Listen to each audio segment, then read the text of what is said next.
Anne, what do you think of what I've said? Does it help? Y yes, it makes it a lot more simple, and it does make sense. I mean, I was certainly agreed with you with the first bit. After that, I really got lost. But what was the really interesting thing about what you said was that vasanas are not just psychological tendencies, but the way I heard it was everything you see, hear, taste, touch, smell, the whole world, including the body. Exactly. It's all a result of vasanas or thoughts or objects or this mind energy. Vasanas are the projections of the mind. The mind is the root ignorance, and then the root ignorance gives rise to all these other subsequent manifestations, just as the root or the trunk of a tree gives rise to all the branches and leaves and flowers and all the twigs and everything.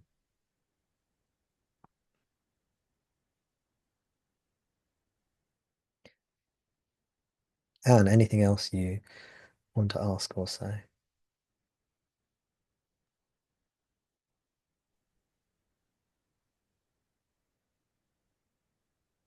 Um, yeah, I was interested in the bits that, the few verses that came before it, because it's all about the body not being real and being a projection of the mind. And I've told you earlier, I have a friend who's going through a death process, and you, I hear about all the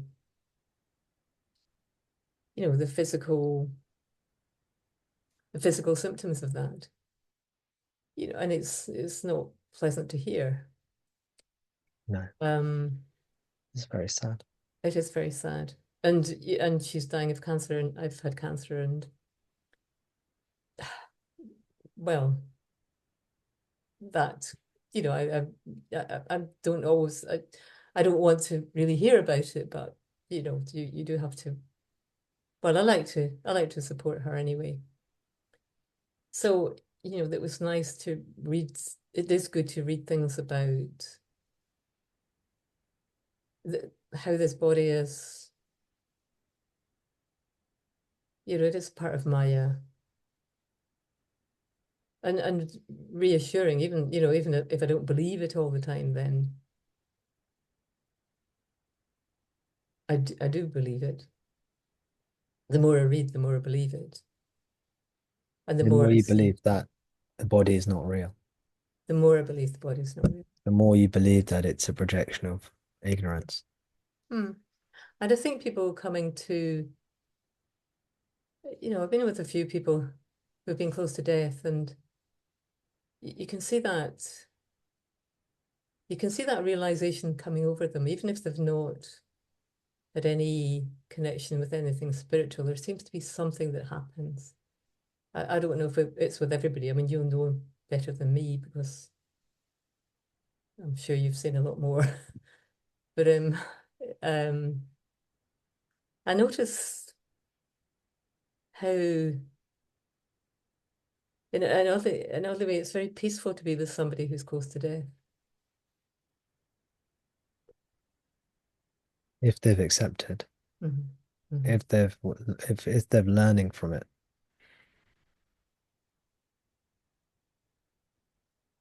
I probably have seen more death than you, but it doesn't mean I know more about this than you. And death can be a profoundly spiritual experience, and it often is for many people, because especially if you know you're dying, death is imminent. You can, if you're lucky, you can use it as an opportunity to surrender, to let go of all your attachments. It can be a great blessing in that sense. It can be very painful, very messy. But there are other people who finding the whole thing like a big fight, and they fight and they struggle, and they don't. derive obviously any, well, any obvious spiritual benefit, I should say. They may still derive spiritual benefit, but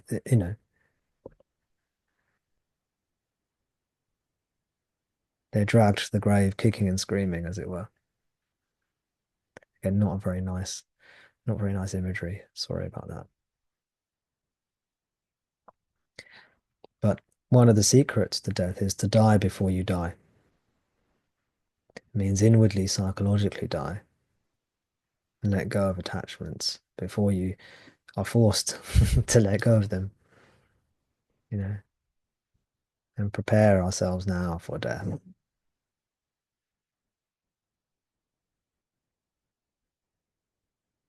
This is just good advice, I think. And Bhagwan's teachings and the teachings I share go beyond that. If the teaching was only prepare for death and give up attachments now while you're alive, that in itself is a fantastic teaching, but it's not liberating, fully liberating. In truth, we discover something radical, which is we as the body was never born, never came to be. There's no birth. It's not just everlasting, it's not birth and then everlasting life after birth, but it's the realization there was never any birth at all. Unborn. That's what unborn means. It doesn't mean you as a person weren't born. It means that there was never a person. Someone, what have you written, Hester? Sadhana Saram.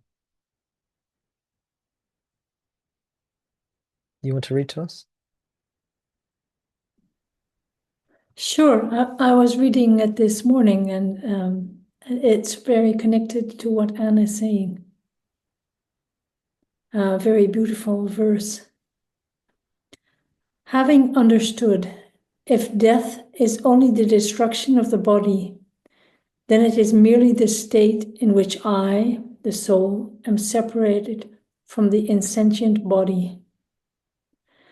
The mind of the aspirant will come to a bold determination, accepting thus: let me remain in the same manner as I would be when death occurs, in practice, which I think he means in my daily life.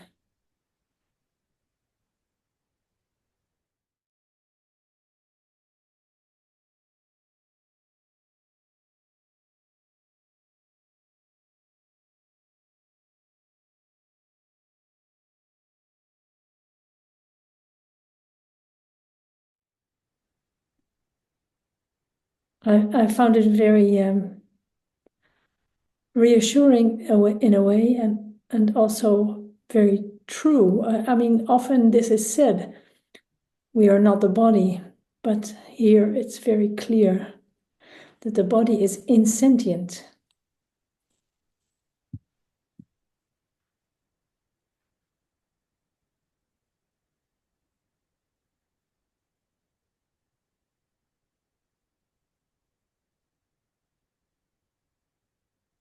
Thank you, Hester.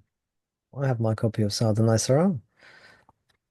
Got all my books here. Of course, I came prepared.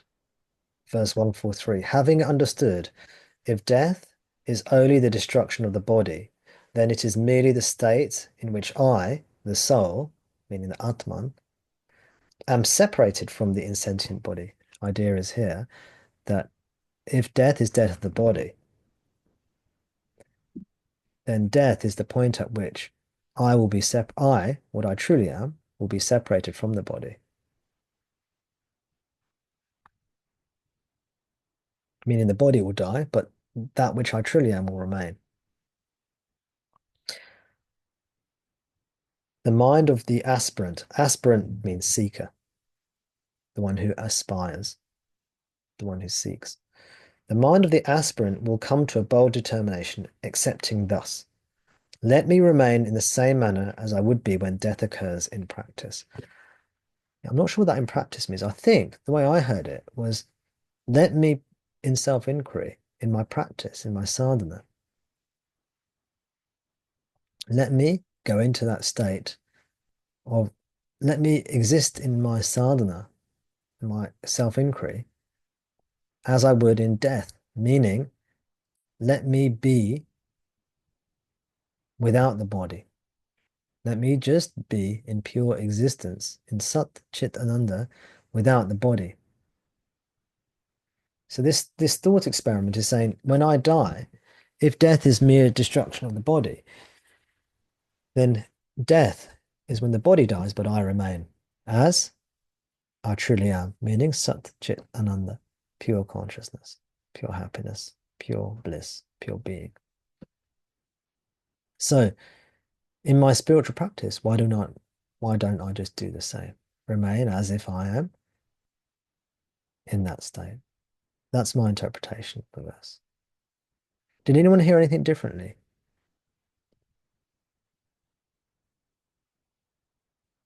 Did anyone have a different interpretation? No. Okay. It's actually what Bhagavan himself discovered at age 16, isn't it? Of course. Of course, yes. It is death without dying, meaning it is you discover what you truly are, which is akin to death of the body-mind entity, but without physically destroying the body-mind, meaning without suicide or disease, killing the body.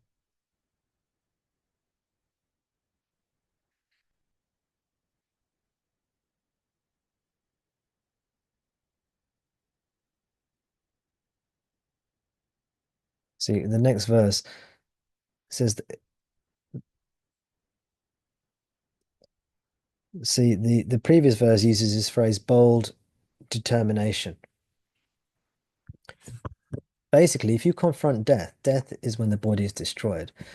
Here, the verse is saying that you will come to a bold determination that I should just stay as if I am, as if the body has been destroyed now in my sadhana. The next verse explains this more. It says, this bold determination is Vairagya, dispassion. Only when it arises will true renunciation be attained. When true renunciation is thus attained as a result of the fear of death, then and there the divine grace of the Guru will arise and function so as to separate us as other than this body, as self, the nature of existence consciousness, Sat Chit Swarupa. Thus, the attachment to this body as I will perish. Dehabhimana will perish. The attachment to the body as I. Dehabhimana.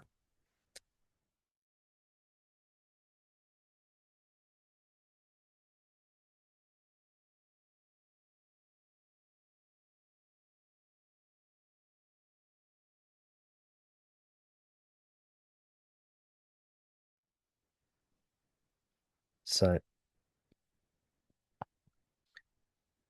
the idea here is that we become afraid of death, and then we contemplate death as as destruction of the body, and then we have an intuition that something survives, which is Sat Chit, which is what I truly am.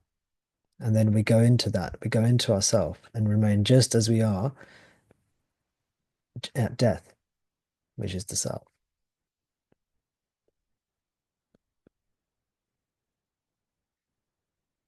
Because we're afraid of what we will lose upon death, we go into that situation now.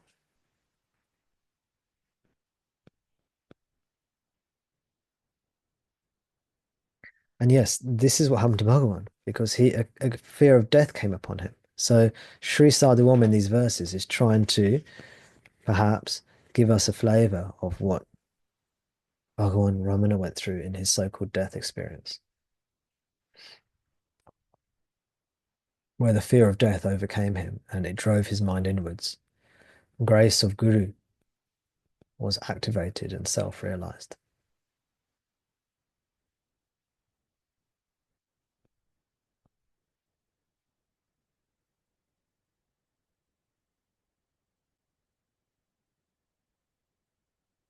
I was going to read something else, but I think what Hester's read is better.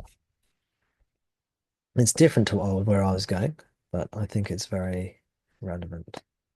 Thank you, Hester. Thank you.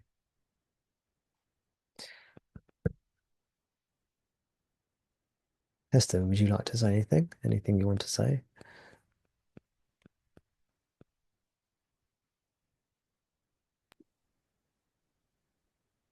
Not really, except that that it leads to true dispassion is to me the most fascinating, and speaking to me very powerfully, that is so important to develop that dispassion. Oh, yes, absolutely right. Yes. I mean, dispassion, if we know that word vairagya, dispassion is a poor translation, because dispassion in English, see these words like vairagya is typically translated as dispassion, because that's how somebody 100 years ago decided to translate the word, because a lot of people translating these texts didn't actually understand the texts fully. And so or that they didn't have a good enough understanding of English. So you get these words, the Sanskrit words, and they have a typical translation into English. And Vairagya's one is dispassion. But in English, dispassion means like if you're dispassionate, it means you're able to assess something without your emotions getting in the way. That's what dispassionate usually means in the English language. So if you're dispassionate, if I dispassionately research a topic, that means I'm able to research that topic without my own biases and emotions and prejudice to get in the way. You know, say I'm of Indian heritage and I'm dispassionately researching about the British Empire in India. That means I'm not putting my own personal relationship with India and my heritage into my research. I'm researching dispassionately. That is not what Vairagya means. Vairagya means something completely different to that. Isn't that, would you agree, Hester? Yeah, maybe non-attachment is better. Yeah. Well, to me, non-attachment and dispassion kind of are quite similar for me. Mm. We can read what Bhagavan thinks, because this our question was asked of him in Who Am I, essentially. Does anyone know? Let me find it for you.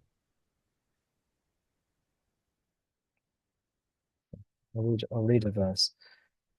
The question is, what is non-attachment? This is question 19 in the collected works version of Who Am I? Question and answer version. What is non-attachment? Again, non-attachment. If I say non-attachment, most people would think, okay, that means you go through life just not attached. It's like a fish floating through the water, just not attached to anything. Like a jellyfish going through. And it accepts whatever comes its way. And that's it. It's just whatever comes your way, you just take. If there's some food in front of your mouth, you eat it. You know. And if there's no food, you don't eat. You don't eat. That's non-attachment. You're not worried. You're not swayed one way or another. You're just not attached. You're not trying to get this or trying to get that or trying to get away from this or trying to get away from that. There's no desire, fear. You're just not attached. Whatever comes, comes. Whatever goes, goes. That's what I think most people would think by non-attachment. Yeah. If someone calls you a rude name, you don't worry about it. You don't care. You're not attached. If someone says something very good about you, again, you don't worry about it. You see? Non-attachment. Let's see what Bhagavan thinks. I don't know what the original word non-attachment is. Let me find out, actually. I've got another version of Hermai which has the original text. Let me find out. This is question 19, which says, what is non-attachment? And here's Bhagavan's answer. Question 19, what is non-attachment? Answer, as thoughts arise, destroying them utterly without any residue in the very place of their origin is non-attachment. Just as the pearl diver ties a stone to his waist, sinks to the bottom of the sea, and there takes the pearl, so each one of us should be endowed with non-attachment. Dive within oneself and obtain the self pearl, the treasurer of the self, that is.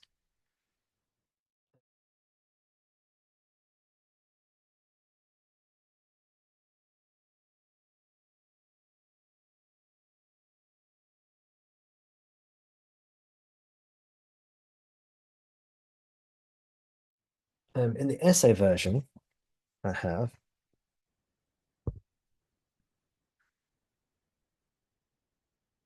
it says here, not attending to anything other than oneself is Vairagya. Vairagya meaning dispassion. Or nirasha, which is desirelessness. Nirasha. And then it says, not leaving oneself is jnana. In truth, these two, Vairagya and jnana, are just one. Just as pearl divers, tying stones to their waist and sinking, pick up pearls that are found at the bottom of the ocean, so each one, sinking deep within oneself with Vairagya, may obtain the self-pearl, meaning self-realization. So we can see here, Vairagya is not dispassion or not non-attachment. Vairagya is something much deeper than this.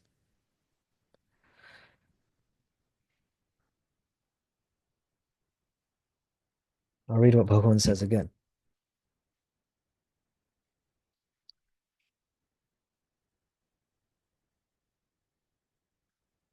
Question 19. What is non-attachment? We now know that means that is Vairagya. What is Vairagya? Answer. As thoughts arise, destroying them utterly without any residue in the very place of their origin is non-attachment, is Vairagya. You see the difference? It is an absolute and resolute turning away from body, mind, world, thoughts, Maya. It's dying before you die.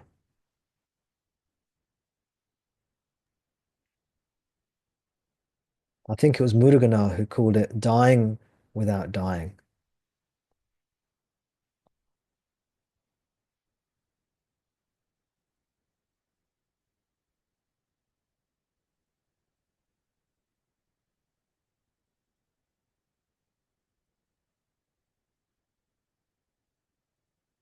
Anne has written a comment saying it's like that bit in the Bible about selling everything for the pearl of great price.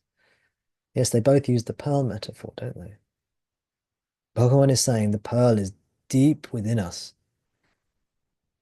And like a pearl diver, we should tie a stone to our waist and sink into the bottom of the ocean and find the pearl, which is the treasure. The pearl here is the treasure of ourself.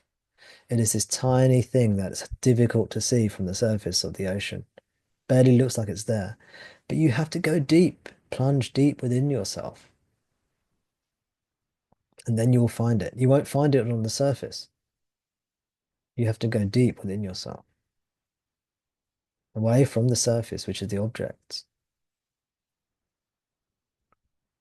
the thoughts. The thoughts and the objects are the same.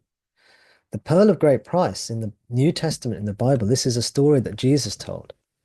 He told the story of, I think it was a boy, I might be mistaken, who I think he found a pearl for sale, and he immediately found everything. He took everything he owned and sold it so he could buy the pearl of great price. He realized this pearl was worth more than everything he owned. So he got together everything he owned and sold it in order to buy this pearl. I think I'm right in saying that. I hope I haven't misremembered it. The idea here is that the kingdom of God, the kingdom of heaven, or the self, is so precious, it's more precious than anything else. And it is worthy, because normally that would be a ridiculous thing to do. That would be an unintelligent thing to do. Sell all your belongings for a pearl, right? But Bhagavan Jesus is telling us that the kingdom of heaven, the self, in my interpretation, is more precious than anything you own. So gladly sell everything you own. Why? To obtain the kingdom of heaven within. Meaning, it is a good it's a good bargain for you. It's good value for you to sell everything you own, everything you have, your body, your mind, your world. Why? To obtain the pearl of great price, to sell what you truly are. It's worth it. It's a worthy transaction. This is a wise transaction.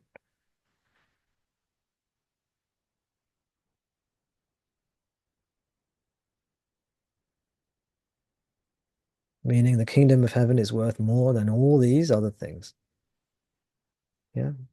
All the riches you accumulate in Maya and the body and the level of body mind, this is worthless compared to the pearl of great price.